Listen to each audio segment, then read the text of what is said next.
Hoy estamos en la tercera parte de lo que llamé Apocalipsis 2050. Les había dicho que solamente puse la fecha como una forma de fijarse hacia adelante y no hacia atrás, como una forma, no como una fecha definida. Eso no va contrario a lo que el Señor dice. Así que Apocalipsis 2050 viene siendo como un tipo de código que estoy utilizando para poder dar la enseñanza. A los que me están escuchando en YouTube, ahorita comenzando, les digo que para que lleven la línea bien, que vayan al primer capítulo, está en la lista eh, de reproducción en mi canal, que se llama Apocalipsis 2050. Habíamos llegado el verso, hasta el verso, déjeme ver, ya les digo, habíamos llegado hasta el verso 11 en la lectura del Apocalipsis cuando comenzamos los estudios versículo por versículo y palabra por palabra. Voy a leer del 9 al 11, que fue lo que leímos la clase pasada, para conectarnos con lo que vamos a estudiar hoy. Yo, Juan, vuestro hermano y copartícipe vuestro en la tribulación, en el reino, en la paciencia de Jesucristo, estaba en la isla llamada Patmos, por causa de la palabra de Dios y del testimonio de Jesucristo. Yo estaba en el Espíritu en el día del Señor y oí detrás de mí una voz como de trompeta. Esta es la parte que quiero que repasemos, recalquemos, tengamos presente a la hora que empecemos a estudiar lo de hoy. Y oí detrás de mí una gran voz como de trompeta. Es algo que hablamos. Juan está viendo hacia el pasado. Juan está viendo la historia bíblica. Juan está viendo lo que a Israel le había ocurrido durante todo el tiempo hasta ese momento en que él es ascendido al cielo y le es revelado todo el futuro. Y siente una voz o escucha una voz de atrás que le habla y él se da vuelta. Él se sostenía en la visión, él se sostenía en lo que había aprendido los profetas, de lo que había aprendido los escritos, y esa es la realidad y la verdad que él tenía. No lo explico más a profundo porque está en la clase pasada. Y cuando la voz le habla, entonces él va a voltear hacia la voz. Y es lo que vamos a estudiar hoy. Pero continúo con el verso 11 para hacer la conexión. Y decía, quien decía la voz, que le está hablando a él, yo soy el alfa y la omega, el primero y el último. ¿Quién está hablando con Juan? El Señor Jesucristo ya resucitado, entronado, ya glorificado. Escribe en un libro lo que ves y envíalo a las 7 iglesias que están en Asia, a Éfeso, Esmirna, Pérgamo, Tiatira, Sardis, Filadelfia y la Odisea. Esas son las iglesias que estaremos estudiando ya más adelante, en el capítulo 3 del libro de Apocalipsis, pero esto nos ubica a nosotros ya en lo que vamos a leer ahora a partir del verso 11. Él está, como le digo, viendo hacia atrás, está observando en retrospectiva, le hablan desde atrás y él se voltea hacia atrás, pero ese atrás no es el pasado, ese atrás es el futuro, él está viendo hacia el pasado. Y dice el verso 12, siguiendo la misma línea de pensamiento. Y me volví para ver la voz que hablaba conmigo. Me volví para ver la voz. Y vuelto, y esto es lo que ya deseo que le prestemos mucha atención, él deja de ver el pasado, se da vuelta hacia el futuro y ya habiéndose vuelto hacia el futuro, ya estando ahí en el futuro, en su visión, como quien agarra unos binoculares y ve hacia adelante, ¿qué es lo que él ve? Vi 7 candeleros de oro, en medio de los 7 candeleros, a uno semejante al Hijo del Hombre. Cuando habla de semejanza al Hijo del Hombre, como lo hablamos en la oportunidad pasada, es Dios encarnado, el Señor Jesucristo, nada más que como Cristo, no como Jesús. Voy a hacer una pausa aquí porque creo que es importante entender este detalle que acabo de decir. Cuando el Señor está en la tierra, cuando Él viene y nace como un bebé en un pesebre, cuando Él viene y empieza a interactuar con la humanidad, Dios con nosotros o Dios entre nosotros, fue lo que dijo este, el salmista Emanuel. Entonces, cuando ya Él empieza a trabajar entre nosotros, a predicar entre nosotros, cuando cumple sus 30 años y dice el reino de los cielos se ha acercado, el reino de los cielos está aquí. Y cuando empieza a compartir con los apóstoles, a llamar a los apóstoles, a enseñarles, hasta llegar a la cruz y morir. Hasta ahí, en esa línea de tiempo, Él es Jesús. Es Jesús porque es Dios haciendo una obra como humano, es Dios trabajando en medio de nosotros. Él es Jesús hasta ese momento. Tenemos que separar lo uno de lo otro porque conforme vayamos estudiando el Apocalipsis, es necesario tener eso claro en mente. Él es Jesús. Cuando Él resucita, después de que muere y Él resucita, y Él es ascendido ya al cielo, resucitado, y es puesto a la diestra del Padre, Él es Cristo. Él es el Cristo. No es un Cristo, es Cristo. ¿Qué significa el ungido? ¿Cuál es la diferencia entre el ser Jesús y el ser Cristo? Que Cristo ya es donde Él nos integra en Él a través del Espíritu Santo, nos hacemos en Él un cuerpo como familia e inicia un reino sempiterno. ¿Qué es un reino sempiterno? A diferencia de la eternidad, que no tiene principio y no tiene final, el reino sempiterno sí tiene principio, pero no tiene final. El Cristo es la obra del Señor que está mostrando el Apocalipsis. Al Señor Jesús, a nuestro Señor, en la obra que Él está haciendo en la tierra, lo muestra Ezequiel, lo muestra el Antiguo Testamento. Eso nos va a ayudar a nosotros a entender ciertas figuras y a poder separar de nuestra mente lo que significa realmente la obra de Jesús y lo que significa ya el Cristo entronado, donde todo está alrededor de Él, donde todo está cumplido. Solamente voy a dejar ese detalle ahí y después lo explicaremos con mucho más amplitud, pero hay que hacer esa separación. Por eso es que Pablo dice claramente que si Él no hubiera resucitado, vana sería nuestra fe y vana sería nuestra predicación, porque sería un hombre más que murió. Pero ya al resucitar, Él queda entronado y no solo resucita, sino que se resucita a sí mismo a través del Espíritu Santo. El poder que operó en Cristo para resucitarlo de los muertos opera en nosotros para salvación, es lo que dice la palabra, lo que significa que ese poder que lo levantó a Él nos sostiene a nosotros en salvación. Por eso la salvación, una vez que somos sellados por el Espíritu Santo, no se puede perder.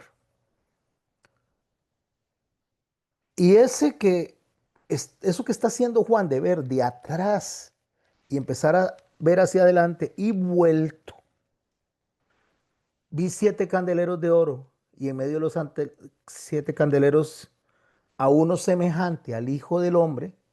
Está hablando del que se hizo carne, vino a través de la concepción o a través del cuerpo prestado de María, pero ya no es un ser humano, ya no tiene la debilidad de un ser humano, porque él se vació de su poder, no se quitó su poder, se limitó, se autolimitó para poder venir y hacer la obra que tenía que hacer, que no hizo Adán, ni hizo ninguna de las personas que eran pregoneros de paz, porque era imposible, no lo podían hacer, no tenían la esencia ni la sustancia de Dios para poder cumplir con la justicia de Dios. Entonces esa semejanza es lo que está atrás pero a la hora de que Juan lo ve vestido de una ropa que llegaba hasta los pies.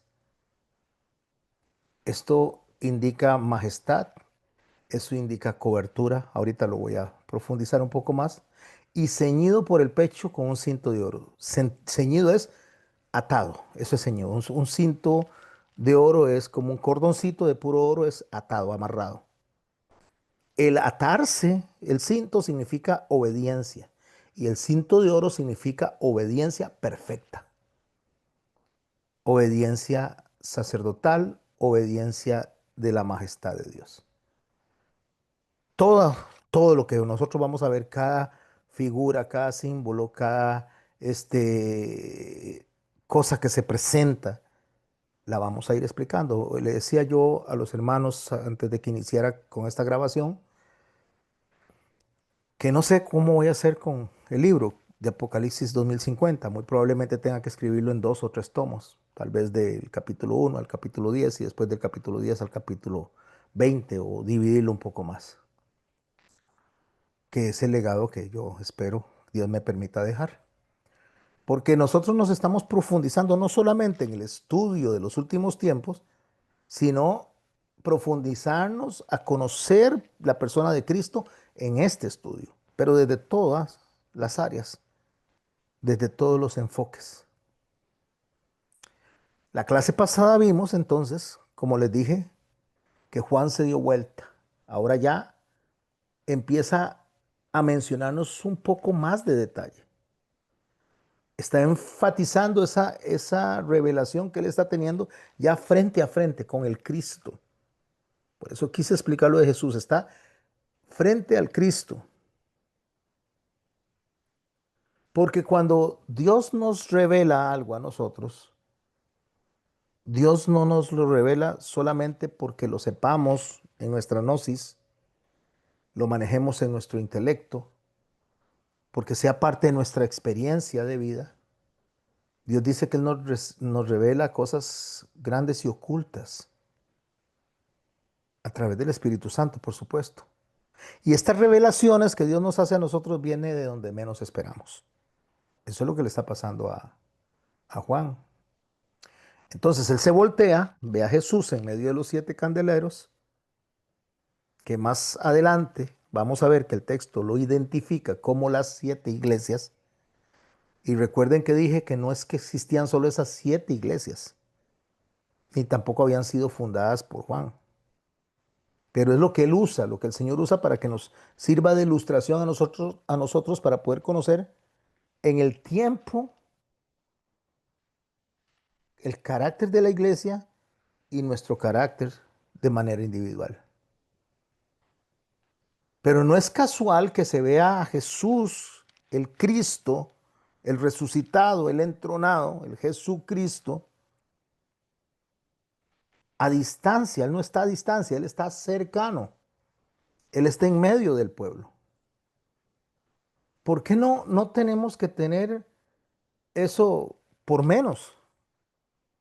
Porque no podemos olvidar que la guía del Espíritu Santo, que ya fue mencionado por el Señor Jesús, que Él iba a enviar al otro consolador que nos guiaría a toda verdad, nos convencería de pecado y nos recordaría lo que Él nos enseñó. Y esto nos conecta no solo con esas palabras del Señor Jesús cuando estaba predicando, sino que nos conecta también a la profecía de Isaías, cuando Isaías está mencionando allá en el capítulo 11 los 7 espíritus de Dios. ¿Qué significa esto? ¿Qué significan los 7 espíritus? Significa la plenitud de Dios en acción. Eso es muy importante. Subraye eso. Si está tomando nota, subraye. La plenitud de Dios en acción. Entonces, lo que nos está recordando es que el que es semejante al Hijo del Hombre no es igual, sino semejante, porque ya está resucitado, se acercó a nosotros y en medio de su creación compartió con nosotros y ahora no solamente es espíritu, sino que tiene una imagen, pero una imagen glorificada. una imagen humana glorificada.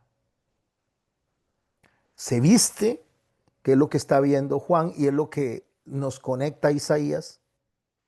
Se viste hasta los pies con ese cinto de oro que evoca la obediencia. Eso, cuando lo están viendo los judíos de la época, los que están siendo perseguidos en el siglo primero, automáticamente a ellos los que se le viene es la, el sacerdocio o las vestiduras de un sacerdote de esa misma época. Por eso es que ellos automáticamente cuando están leyendo el texto de Apocalipsis se remiten ellos mismos hasta Isaías capítulo 6, donde el profeta está viendo al Señor también con un manto que llena todo el templo. Lo que Juan está haciendo es mostrando al Cristo como rey y como sacerdote eterno, como las dos. Porque este detalle de las vestiduras, mis hermanos, y el cinto, no es un adorno literario, no está puesto ahí solamente para que suene bonito. En la cultura bíblica, esta vestimenta, mis hermanos y mis hermanas, lo que hace es comunicar a la función de dignidad que tiene el sacerdote. Porque los sacerdotes del Antiguo Testamento, el utilizar esos ropajes largos, representaban, aparte de consagración, aparte de obediencia a Dios, obediencia a Hashem, señala honra y autoridad. Esa es la ropa del sacerdocio, o sea, lo puede leer en Éxodo capítulo 28. Cuando Juan está describiendo a Cristo, y vea que estoy diciendo a Cristo, subrayo mucho esto es muy importante. Cuando él describe a Cristo con estas características, lo está presentando a un nivel superior de los sacerdotes que ellos conocen. Y no solo superior, sino rey y sacerdote, pero eterno. Rey y sacerdote eterno. Ya no son sacerdotes que mueren, sacerdotes que tienen que ser reemplazados. Por eso es que conecta esa visión de Isaías en el capítulo 6. Porque entonces en ese momento ellos están leyendo de una manera diferente, de una manera codificada, podríamos decir. Estamos leyendo, o él y nosotros estamos leyendo, lo que Moisés había dejado en el Antiguo Testamento, aludiendo a ese sacerdocio. Pero este sacerdote no solamente está ahí delante de él, fungiendo como intercesor entre Dios y los hombres, porque recuerde que Jacob estuvo acostado sobre una piedra y vio una escalera donde ángeles subían y ángeles bajaban. Es básicamente lo que está viendo Juan en cuanto al sacerdocio. Sacerdote significa un puente, pasar de un lado para otro. Eso es literalmente lo que significa.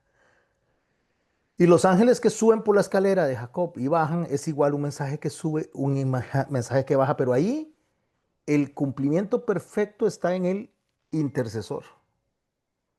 Ese es el sacerdote eterno. Ese no solamente intercede, sino que gobierna.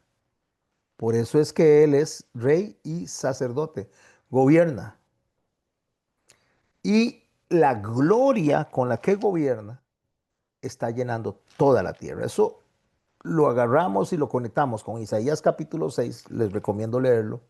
Y con lo que estamos viendo ahorita. Lo que Juan está viendo ahorita. Se voltea y eso es lo que él está viendo.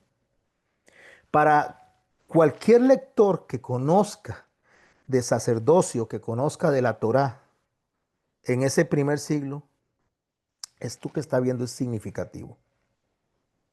Porque Juan les está recordando que ya no dependen de un templo terrenal ni de sacerdotes humanos, porque el Hijo del Hombre, hablando, como le digo, la semejanza que él tomó para cercanía con nosotros por su propia decisión, él en sí mismo es el templo. Él en sí mismo es el sacerdote eterno. Eso lo podemos leer en Hebreos capítulo 7, principalmente los versos 24 y 25, pero puede leer todo el capítulo de Hebreos 7. ¿Qué está pasando aquí? O sea, nosotros al ver el libro de Revelaciones, el libro de Apocalipsis, estamos leyendo toda la Biblia. Esto no es solamente para lo que pasó perdón, lo que va a pasar, sino lo que fue, lo que es y lo que será. Entonces Juan, en medio de lo que está haciendo, de la lectura del Apocalipsis, él no está sacando símbolos nuevos, él no está inventando nada. Él está usando referencias directas al sistema levítico para mostrar el cumplimiento final de lo que Jesús hizo, para ser el Cristo. Entonces cuando Juan ve a Cristo en medio de los candelabros, y lo vamos a ver más adelante, todavía un poquito más a detalle, él no está viendo algo estético. Lo que él está viendo es un acto sacerdotal. Está viendo a Cristo funcionando como él mismo, como el refugio, como el templo, y caminando entre las lámparas para asegurar que la luz que él dejó no se apagará nunca. En el mismo capítulo, ahí en el verso 20, Juan nos explica eso, que las 7 iglesias son y están en las manos del Señor. Eso marca que no están distantes, que no está observándolas de lejos, sino que Él está en medio de ellas. Emanuel, Dios en nosotros o Dios entre nosotros. ¿Qué está haciendo el Cristo? Está guiando, está corrigiendo, está consolando y está manteniendo la luz viva constantemente. Esto es totalmente contrastante con lo que algunos piensan, que Dios es un Dios lejano, que no nos podemos acercar a Él. Aquí el Señor, siendo el Cristo glorificado, nos está enseñando intimidad, cercanía con el pueblo. Si analizamos estos candeleros o estos candelabros, en el templo, cuando se veía el candelabro, no era una luz ahí para decorar nada más, sino era algo muy indispensable. El candelabro era la única luz que había en el lugar santo y alumbraba para que el sacerdote pudiera ministrar. Este detalle es muy significativo. Alumbraba para que el sacerdote pudiera ministrar. ¿Quién es el que nos guía a nosotros? ¿Quién es el que nos da a nosotros el entendimiento? El Espíritu Santo. Nosotros no podemos predicar fuera de la guía del Espíritu Santo. Bueno, podríamos predicar, pero no sirve para nada nuestra enseñanza si el Señor no es el que hace la obra en esas enseñanzas. Podríamos volvernos simplemente oradores, entretenedores, personas contando historias bíblicas muy bonitas, pero que no transforman. Porque es necesario, es indispensable que sea la luz del Espíritu Santo las que guíen al sacerdote a ministrar. Y las iglesias como tal son portadores de esa luz en medio de un mundo en tinieblas. Eso fue lo que dijo Jesús, Mateo capítulo 5, versos 14 al 16, cuando dijo que nosotros somos la luz del mundo. Pero la fuente que cuida esa luz no somos nosotros.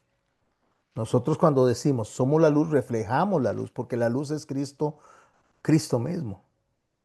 Nosotros no podemos jamás producir luz, producir energía, producir amor. Nosotros no tenemos eso. No tenemos el generar nada de lo que el Señor genera. Logos, la palabra logos, cuando usted lee Juan capítulo 1 que dice que el logos o el verbo estaba con Dios y el verbo era Dios, está hablando de ese generador. Lo puedo decir de una manera un poco más sencilla. Cristo no tiene amor. Nosotros tenemos amor. Bueno, pastor, eso me parece un poco paradójico. No, no, Él no tiene amor. Él es amor. Nosotros tenemos amor porque Él nos da de su amor, nos participa de su amor, nos participa de su misericordia. Nosotros damos eso porque Él nos lo da. Todo lo bueno viene de Dios, dice Santiago. Entonces nosotros no tenemos. Él, perdón, nosotros tenemos. Él es amor. Es una gran diferencia.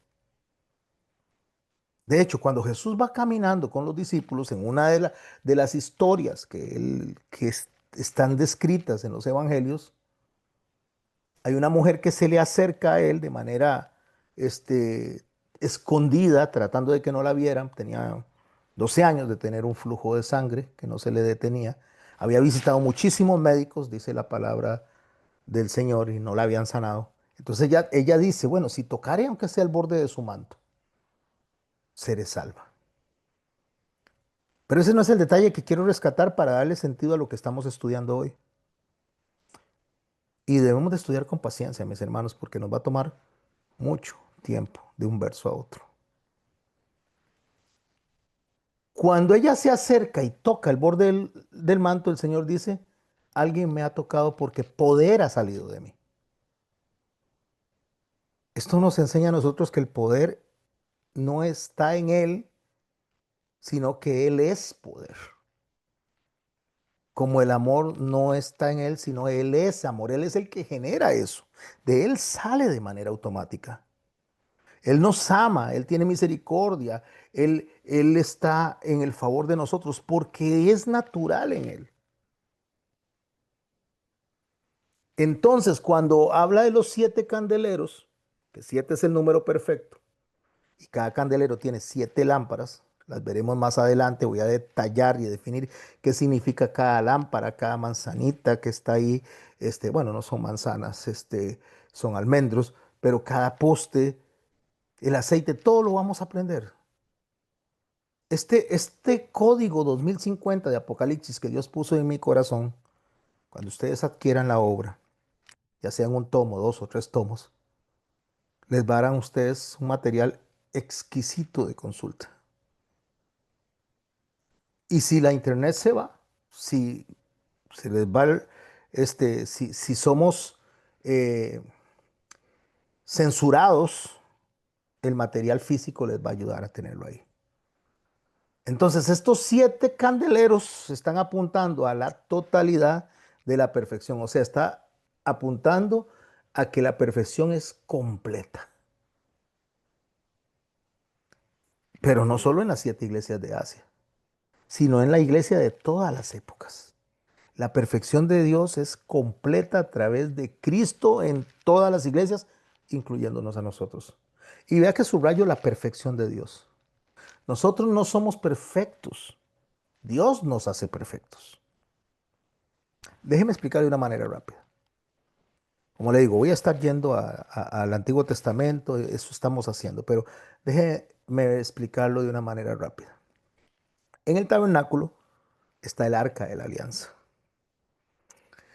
El arca de la alianza tiene lo que es el arca, que es justamente una especie de cofre de puro oro. El cofre está compuesto de madera de acacia y la madera acacia está cubierta por oro. Voy a hablarle del cofre porque el arca tiene 3 partes. Esa parte de abajo tiene adentro las tablas de la ley, tiene adentro el maná escondido y la vara de Aarón. El simbolismo que hay ahí es que el hombre transgredió lo que fue la vara de Moisés, que es el sacerdocio que Dios había enviado. Transgredir es que no le obedecieron, lo rechazaron. La vara de Aarón que reverdece significa transgredieron la enseñanza sacerdotal y esta reverdece porque va a ser un sacerdocio que inicia de nuevo en Cristo, no de nuevo, renovado en Cristo, con el verdadero sentido, con el verdadero propósito. Voy a usar las palabras del Señor Jesús para no equivocarme. Yo no he venido a abrogar la ley, vine a cumplirla. O sea, a darle fin, a que entendamos el espíritu de la ley, a que entendamos el propósito. Bueno, la vara de Aarón, que es el sacerdocio reverdecido, o sea, de nuevo explicado de la manera correcta por el mismo Dios, eso está en el arca, ahí. El maná que representa el alimento, que sería la palabra de Dios, está en el arca también.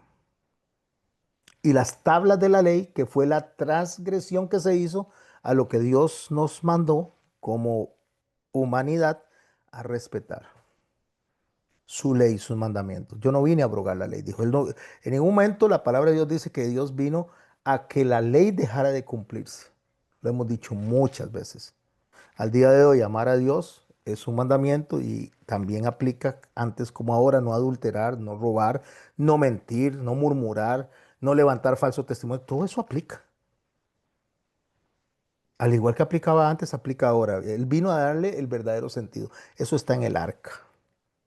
Pero sobre el arca, tapando esto, que fue lo que el hombre transgredió, por lo cual el hombre merece irse al infierno, entonces sobre el arca está el propiciatorio. El propiciatorio es una tabla también cubierta, una madera de acacia cubierta con oro, y es el propiciatorio, que es la tapa que cubre ese cofre donde están esas cosas. Y sobre ella hay dos ángeles, dos querubines viendo hacia abajo, con las alas de frente hacia abajo, porque están viendo para hacer juicio. ¿Qué significa esto, mis hermanos? El juicio es mandar a todo el mundo al infierno. Pero cuando los ángeles están viendo hacia abajo, no ven la transgresión, sino ven la sangre del cordero que se derrama sobre el propiciatorio, y en lugar de vernos a nosotros y la transgresión, lo que ellos ven es la sangre de Cristo. Eso es lo que nos hace a nosotros aceptos delante de Dios, que no nos ven a nosotros como perfectos, sino la perfección de Cristo en nosotros. Eso es revestirnos, eso es como ponernos una capa de protección para que Dios no vea nuestras obras, sino que ve las obras perfectas de Cristo. Entonces Dios nos ve a nosotros perfectos, no por nosotros, sino por el Señor. Entonces esos 7 candeleros, que es la mente de Cristo en las iglesias, eso es lo que Él ve en nosotros. Pero como les digo, no solo las iglesias, sino toda la iglesia de todos los tiempos. Y el Señor en medio de esa iglesia de generación en generación. Por eso es que deseo que el código 2050 o Apocalipsis 2050 nos ayude a proyectarnos hacia el futuro, porque no solo es la de hoy, no solo son los de ayer, es viendo hacia el frente. Así que no importa cuán globalizado esté el mundo, cuán oscura se vea la sociedad, Cristo está en medio del pueblo y siempre tiene el control, siempre. Y puedes subrayar esa palabra siempre. Entonces, la imagen que está viendo Juan, lo que él está observando en el paso del tiempo, que había aprendido a través de los profetas y de los escritos, transmite para él y para esa iglesia perseguida de ese momento seguridad. Estar a la diestra significa estar en la mano derecha, que es básicamente autoridad. En el Salmo 95:4 dice, en su mano están las profundidades de la tierra. ¿Qué significa? Que en su mano está todo sostenido, absolutamente todo, cada detalle, cada, cada figura, lo que nos hace es llevarnos a la gloria del Señor. Él ve a un anciano con cabellos blancos, que lo que significa dos cosas. Significa eternidad y pureza, autoridad. No es que Dios tenga cuerpo ni se vea, ni se vea como un anciano como tal, sino que la visión que Dios le está dando a él es para que él comprenda la autoridad, la eternidad y la pureza de Dios, porque Dios es espíritu. Y cuando dice que tiene ojos de fuego, está hablando del discernimiento. Él puede discernir todo. Él sabe lo que usted está pensando, lo que yo estoy pensando. En la actualidad pueden haber 8.500 millones de personas y Dios sabe y discierne cada pensamiento por separado. Dios tiene ese poder, tiene esa capacidad, porque es de Él. Él es omnisciente. El enemigo en los últimos tiempos quiere copiar esa omnisciencia. Entonces, ¿cómo la quiere copiar? A través de la tecnología, a través del IA, a través de poder estar en todas las casas y en todos los lugares a través de dispositivos. Al mismo tiempo, porque él no puede estar al mismo tiempo, él no tiene omnipresencia, mucho menos omnisciencia. El enemigo no sabe nada de su vida a menos que usted lo diga. Si usted va a ir a hacer una diligencia, un supermercado, y usted dice, voy a ir al supermercado y voy a irme a comprar algo, el enemigo se da cuenta de lo que va a hacer y entonces usa sus maquinaciones para estorbarle en la vida. Pero si usted no dice, él no lo sabe, él tiene que ir viendo lo que usted está haciendo en el día a día, mientras que Dios tiene todo el escenario completo y eso es lo que el Apocalipsis nos está enseñando.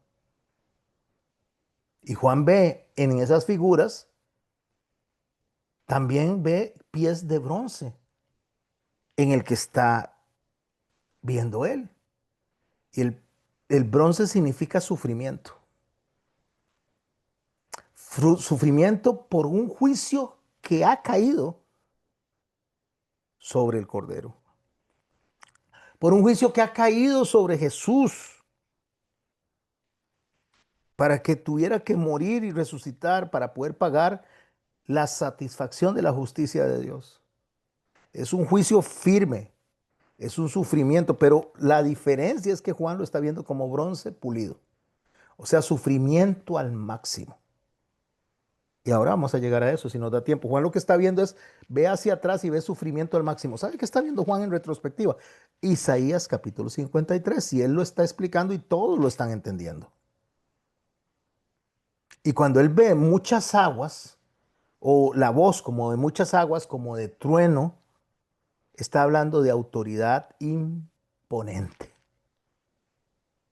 Cuando habla de una espada de dos filos, está hablando del poder de la palabra, porque las espadas de dos filos eran unas espadas largas de 1,50 m que usaban los romanos, y no importa hacia dónde la blandieran, iba a cortar. La espada de dos filos significa justamente que siempre va a causar herida o que siempre va a causar algo en la persona, porque la palabra tiene poder en sí misma. Y él ve el rostro del que está sentado y lo ve como el sol, o sea, es la gloria resplandeciente. Todo tiene un significado que lo vamos a ir desarrollando. Porque la escritura, mis hermanos, está toda ligada.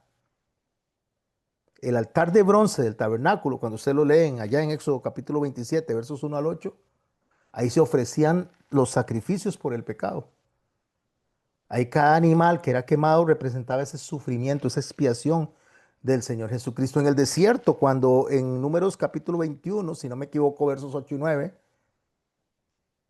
habla de la serpiente de bronce, está hablando también de sufrimiento. Es una serpiente que fue levantada como señal para que el pueblo viera hacia el futuro lo que le iba a venir a ellos como salvación. Y cuando está hablando entonces de los pies de bronce, en este caso, está mencionando algo que Daniel puso en el capítulo 10, donde hablaba con firmeza de la resistencia a la opresión. Así que cuando Juan está describiendo al Cristo en estos versos que estamos estudiando hoy, donde los pies son semejantes al bronce bruñido, lo que está diciendo es que todo el cumplimiento simbólico, todo el sufrimiento que experimentó está ahí, pero victorioso. Fue el sufrimiento llevado al máximo, pero lo está viendo victorioso. Fue un sufrimiento que lo lleva a resplandecer. No es un bronce opaco, no es un bronce triste, sino es una purificación total. Por eso es que en Filipenses, en el capítulo 2, dice que por eso, porque renunció a ser como Dios y no escatimó el ser como Dios, por eso, por haber venido a morir una muerte en cruz, el Señor recibe la honra, porque toda lengua confiesa que Él es el Señor, toda rodilla se dobla para decir que Él es el Señor, y toda subraye, toda. Si usted lee Filipenses capítulo 2, usted se da cuenta que dice todo lo que está en los cielos, en la tierra y debajo de la tierra, dicen que Él es el Señor. Entonces, lo que estamos viendo nosotros aquí es cómo Cristo, habiendo sido elevado al máximo sufrimiento, varón de dolores y experimentado en quebranto, lo dice Isaías, en el capítulo 53, versos 3 en adelante. Pero este sufrimiento no lo destruyó a él. sino que lo transforma como una gloria resplandeciente. En lugar de haberlo destruido, se levanta en gloria, se levanta con poder, se levanta con majestad. Y los pies que caminaron entre el polvo de Israel, entre el polvo de Jerusalén, ahora brillan con victoria. Los pies que caminaron en el dolor humano, hasta el límite del dolor, están ahí venciendo. Entonces los lectores de esa época entendían algo que tal vez usted y yo no entendemos por la falta de poder estudiar cada una de las figuras. Porque esos hombres y esas mujeres que estaban siendo perseguidos por Roma, esta imagen para ellos no era solamente una poesía. No, no, no, no. Ellos estaban enfrentando hogueras, gladiadores, torturas, exilios. Y cuando ellos ven estos pies con bronce bruñido que está sosteniendo a la iglesia, el que era, el que es y el que será, el que murió y resucitó, están entendiendo que el Señor ya caminó por el sufrimiento que usted y yo podríamos caminar, pero llevado a la máxima expresión, hasta la glorificación. O sea, en un trasfondo mental, estas personas están viendo a un siervo sufriente que cargó con sus pecados y los míos, que fue despreciado, que fue desechado, pero ahí él lo está viendo exaltado. Por eso es que en mi estudio de esta especie de código, Apocalipsis 2050, en medio de un mundo globalizado como lo estamos viendo ahora, en medio de las guerras, en medio de las persecuciones, en medio de los engaños, los fraudes digitales, en medio de los robos de identidad, en medio del control económico, en medio de toda la opresión ideológica, Cristo dice, ya yo pasé por cualquier sufrimiento que ustedes puedan experimentar, pero al máximo. Así que básicamente en medio de las líneas está diciendo, no teman, porque el que soportó todo, habiendo sido Dios, nos sostiene en sus manos. Entonces Isaías capítulo 53 se convierte como una llave para entrar a un salón, para poder ver lo que Dios hizo en sí mismo, en el siervo sufriente, donde está siendo despreciado, donde está siendo herido, donde está siendo molido. Por eso él estaba viendo hacia allá, atrás. Pero ahora ve hacia el futuro. Porque ese siervo que él veía como derrotado en Isaías 53, hoy es exaltado, es engrandecido. Entonces, en esta dinámica de sufrimiento transformada en gloria, la clave, mis hermanos, es leer al Cordero como inmolado, no inmolado, como inmolado. El Cordero, bueno, el Cordero inmolado, sí, por supuesto, pero que está de pie, está en el centro del trono. Eso lo vamos a ver en Apocalipsis 5, en el verso 6, o Apocalipsis 4 y 5. Ahí vamos a ver la gloria del Señor cuando la iglesia es arrebatada. No voy a profundizar para no quitarle tiempo a la clase de hoy, pero cada uno de estos símbolos es precioso, es exquisito. Pero Isaías, siendo la llave profética para conectarnos al Apocalipsis, nos enseña a nosotros que cada figura del Levítico, cada figura de lo que se hacía ahí tiene un sentido. Lo que nos enseña es que la revelación que estamos recibiendo, la que Juan recibió, no viene de Roma, no viene de Patmos, sino que es una puerta profética donde la cruz y la gloria se unen. Eso es lo que hace Juan al enseñarnos a nosotros. Está viendo en retrospectiva. Ese que está con los candeleros y que está con las estrellas en sus manos. Juan dice, lo vimos. Bueno, no Juan, Isaías lo dice, pero Juan lo está enseñando. En la revelación lo vimos sin atractivo para que le deseáramos. Isaías 53:2. Ciertamente Él llevó nuestras enfermedades. Isaías 53:4. Mis hermanos, Isaías describe 700 años antes de que Cristo resucitara como si ya hubiera ocurrido. ¿Qué está haciendo en Isaías 53 el relato está viendo en retrospectiva como lo está viendo Juan. Solo que Juan fue llevado al futuro e Isaías fue y vio la visión desde el pasado, pero contemplándonos como si estuviera en el futuro. Esto no es un error gramatical para nada. Eso es una visión profética en retrospectiva que habla más de lo que usted y yo nos imaginamos, donde el futuro está tan seguro y tan cercano porque ya está consumado que no tenemos la menor duda de que estamos en las manos perfectas. Porque Isaías está poniendo a Israel en el futuro, abriendo sus ojos para que ellos digan, mas el herido fue por nuestras rebeliones. Todos nos descarriamos como ovejas. Es como si se trasladara todo el pueblo de Israel a los tiempos finales y estuvieran diciendo en sí mismos, nosotros lo vimos al Mesías, pero lo rechazamos. Nosotros vimos al Cordero de Dios, pero lo despreciamos. Eso es lo que está viendo Juan en el capítulo 5, verso 6, al Cordero inmolado, pero vivo.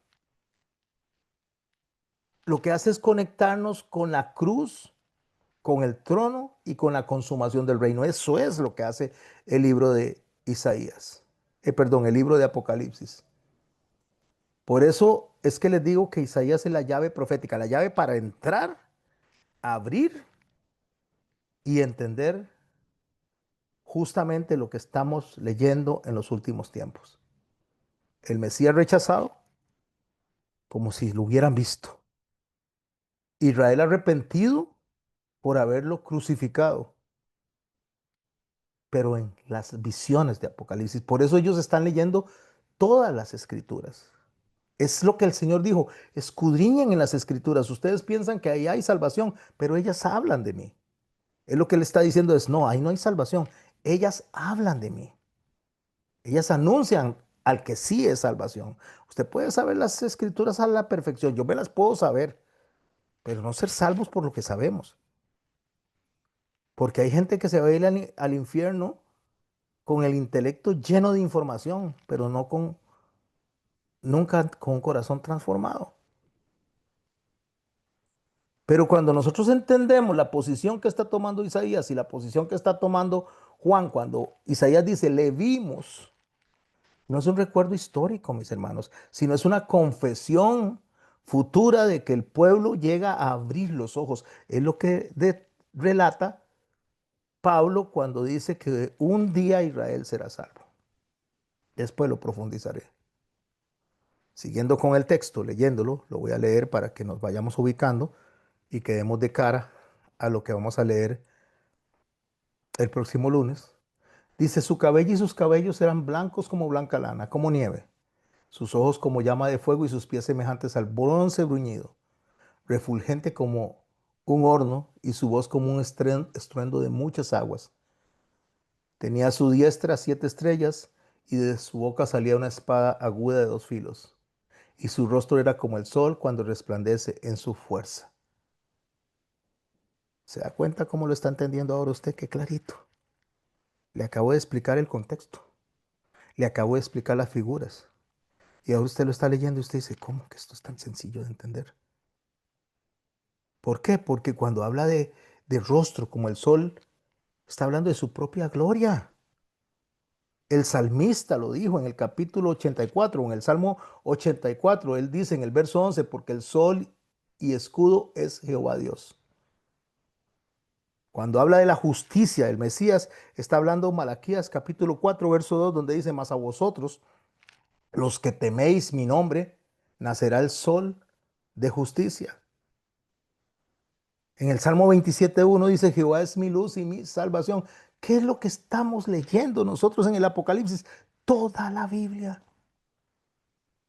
Todo en la gloria del resucitado. Estamos leyendo cada texto, cada párrafo, cada figura. Es imposible, mis hermanos, ignorar que todo fue profetizado y que lo que estamos leyendo es el cumplimiento de lo que fue profetizado. Cuando nosotros entendemos realmente los paralelos las conexiones, especialmente en los salmos. Vea qué interesante, porque él dice que la luz en las tinieblas vence. Así comienza también Juan el capítulo 1, cuando está hablando de la luz, de la salvación, ¿cómo es que vence? Si nos vamos al Salmo 19, leemos perfectamente en el verso 4: el sol, cual esposo se sale de su tálamo, se alegra cual gigante para correr el camino desde un extremo de los cielos de su salida y su curso hasta el término de ellos, y nada hay que se esconda de su calor. Eso es lo que se lee cuando abrimos el texto del Apocalipsis en clave. Lo entendían los creyentes, lo entendían las personas que estaban siendo guiadas por el Espíritu Santo, lo entendía cada una de las personas que habían sido discipuladas. Los romanos no lo entendían, para ellos era una cosa rara esto, solo veían monstruos, cosas raras, animales, no estaban entendiendo absolutamente nada. Pero aquí el sol, lo que está viendo él, que resplandece con las estrellas y con los candelabros, está haciendo representación de un esposo que recorre todo el cielo con una fuerza imparable para buscar a su esposa, a su novia básicamente. Entonces nos conecta a nosotros cada línea, cada texto, nos conecta al Mesías prometido, como la luz. Anote estos textos y léalos, si tiene gusto. Isaías capítulo 9, verso 2, Salmo 27, Salmo 84. Esa es la gloria de Dios reflejada. Cuando le vi, dice Juan, caí como muerto a sus pies. Y dice algo, oh, qué belleza, qué belleza. Aquí estamos todavía en el capítulo 1, pero qué hermosura como presenta Juan y describe Juan esta gran bendición que él tuvo, este privilegio que él tuvo. Dice, cuando leí, caí como muerto a sus pies. No dice muerto. Esto es muy importante. No dice muerto. Dice como muerto. Y él puso su diestra sobre mí, diciéndome, no temas, yo soy el primero y el último, el que vivo, el que estuve muerto, mas he aquí que vivo por los siglos de los siglos. Y Juan cierra con un hermosísimo amén. Porque cuando Juan ve a Cristo glorificado, cae como muerto. Es una reacción natural. La gloria es tan, pero tan abrumadora que el cuerpo no la resiste. Si usted y yo cuando estamos orando, cuando hay palabras reveladas hasta que se nos enchinan los vellitos del cuerpo por todo lado, la espalda, usted siente un escalofrío. Yo estoy hablando aquí, usted siente un escalofrío. De ver usted dice, wow, ¿qué es esta belleza? Con solo escuchar la palabra de Dios. Aquí donde estoy yo siento así como un frito que me recorre por todo lado. Explicándole a ustedes y ustedes me imagino que están, ¿qué es esto? Wow, porque es irresistible. A Daniel cuando vio la visión del hombre vestido de lino le pasó exactamente lo mismo, cayó en el suelo. Isaías cuando lo ve en el templo dice, ay, de mí que soy muerto. Y Pedro cuando lo ve le dice, apártate de mí porque soy un hombre pecador. Eso es la reacción natural cuando estamos delante de semejante majestad, de semejante belleza. Pero Jesús viene y le pone la mano. Esa es la parte hermosa, mis hermanos, con la cual yo quiero ir cerrando la clase de hoy. Es la parte, Jesús pone la mano. Ese gesto es cercanía, es el Cristo glorificado, que no se queda lejano, sino que extiende su mano y se acerca y le toca. Le trae consuelo, le elimina el temor. No solo son palabras, él está añadiendo una acción directa de tocarlo, de acercarse. Sienta el abrazo del Señor a través de mis palabras. Sienta el abrazo de Cristo. Sienta la mano de Cristo posesionada sobre su espalda, donde le está diciendo, Silvia, esté tranquila, yo estoy contigo. Daniela, yo te abrazo. Yo fui el que vino murió y resucitó. Sobre mí cayó todo el peso de la ley y sobre mí cayó toda la justicia y sobre mí cayó todo el castigo. Esténse tranquilos. Yo estoy aquí para cuidarlos. Ariana, tenga tranquilidad, tenga paz. El Señor está diciendo, como tocó al leproso cuando se le acercó, cuando levantó a la niña que murió, cuando tocó al ciego, a los ciegos y cuando les puso barro, está diciendo, yo, el glorificado, sigue siendo el mismo de antes, hoy, ahora y siempre. No hay nada que se escape de mi control. Esa es la confirmación de autoridad que estamos viendo en los primeros versos, apenas iniciando el primer capítulo.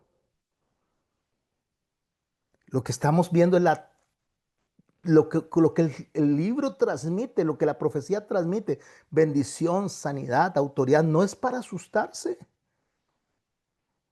Se transmite fortaleza, se transmite la revelación. La frase no temas es un sello que aparece en la Biblia. Se lo dijo a Abraham en Génesis capítulo 15, verso 1. Se lo dijo a Josué cuando se lo topó y Josué cayó postrado, asustado, diciendo, eres de los nuestros. Allá en el capítulo 1, verso 9.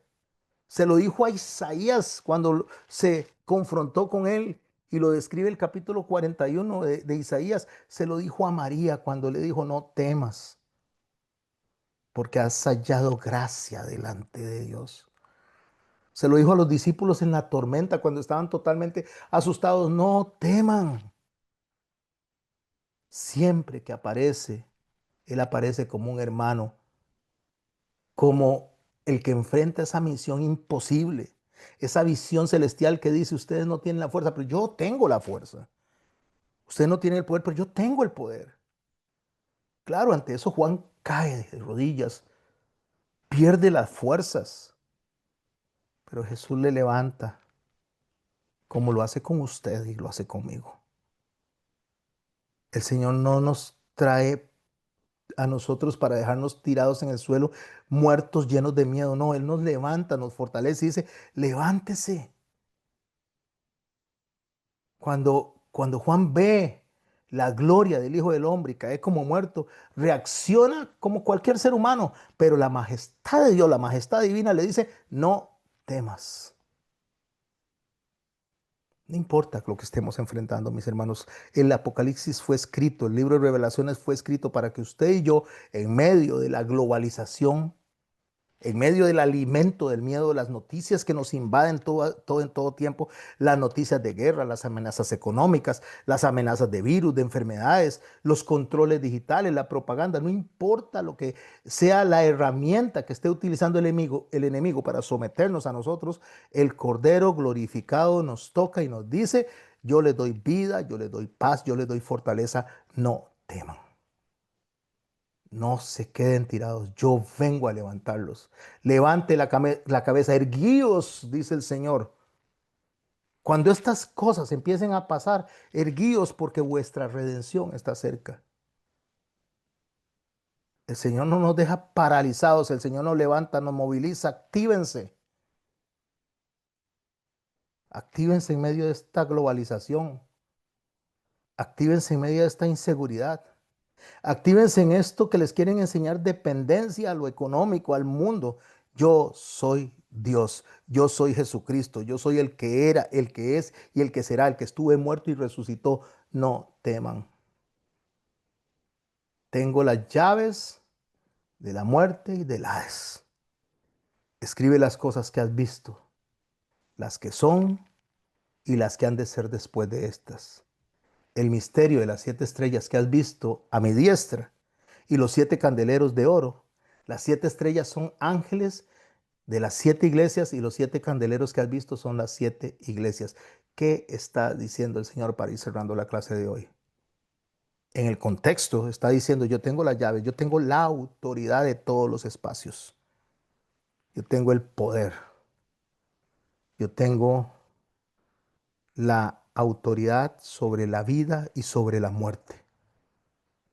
Isaías en el capítulo 22, verso 22, habla de la llave de David que dice que abrirá y nadie cerrará, cerrará y nadie abrirá. Se está evocando Juan a esto cuando está diciendo que no es una simple llave de metal, es la facultad de administrar el reino de los cielos, no como un mayordomo, sino como el rey, como el resucitado, como el todopoderoso.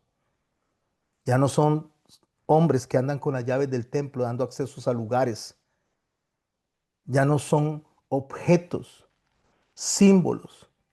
No, no, no. Ahora es la autoridad suprema. Yo tengo las llaves de la muerte y de la Hades. Lo que está diciendo es, yo soy el Señor. Yo soy el alfa y omega, principio y fin. Así que Juan como judío, mis hermanos y mis hermanas, y como apóstol después, está entendiendo claramente, inmediatamente ese sello de autoridad. El que está en medio de los candeleros no solo está pastoreando, tiene toda la potestad de abrirle la puerta o de cerrar la puerta. En el lenguaje apocalíptico, en el lenguaje de revelación, lo que está diciendo yo tengo la soberanía completa sobre toda la historia. Para la iglesia perseguida, mis hermanos, escuchar esto de las llaves de la muerte, de las llaves del Hades, era un alivio completo, porque Roma quería quitarle la vida. Podían quitarle la vida, pero el Señor dice, yo tengo las llaves. Aún si les quitaran la vida, yo los voy a resucitar. Podrían arrojar los cuerpos al martirio, pero Él dice que Él tiene el control y el destino eterno de cada una de esas personas, y la suya y la mía. Por eso Él cierra y Él abre las puertas. Vamos a cerrar para quedar de frente a las enseñanzas del próximo lunes. Ya, mis hermanos, no estamos en las manos de llaves, contraseñas, certificados, accesos. No estamos en las manos de una identidad globalizada, de una identidad digitalizada. No estamos en las manos de códigos nucleares, no estamos en las manos de alianzas estratégicas. No estamos hablando de imperios y de poder o organismos multilaterales. No estamos hablando de narrativas, de símbolos, de dogmas modernos. Estamos hablando del que tiene las llaves de la eternidad, de su vida y de la mía. No importa, mis hermanos, todo lo que estemos viendo, no importa la inteligencia artificial, no importa las llaves biométricas, no importa si hay huella digital, si hay iris en el rostro, el ADN, no importa si nos están vigilando a través de los teléfonos, no importa la robótica, no importa absolutamente nada. La llave suprema está en las manos de Cristo, de nadie más. Yo tengo las llaves de la muerte y de la Hades. Él dice, ningún gobierno puede controlar su destino. Ninguna inteligencia artificial puede determinar quién vive o quién muere espiritualmente, porque yo soy la puerta, yo soy la vida eterna y solo yo puedo abrir y cerrar, porque lo dijo claramente, yo soy la puerta y el que a mí viene, dice, yo le haré libre. El que tiene sed, venga y yo le daré de beber. Por supuesto, cuando Juan vio todo esto, cuando le vi, caí como muerto a sus pies. Puso su diestra sobre mí y me dijo, no temas, soy el primero y el último, el que vive. Estuve muerto. Y aquí vivo por los siglos de los siglos. Amén.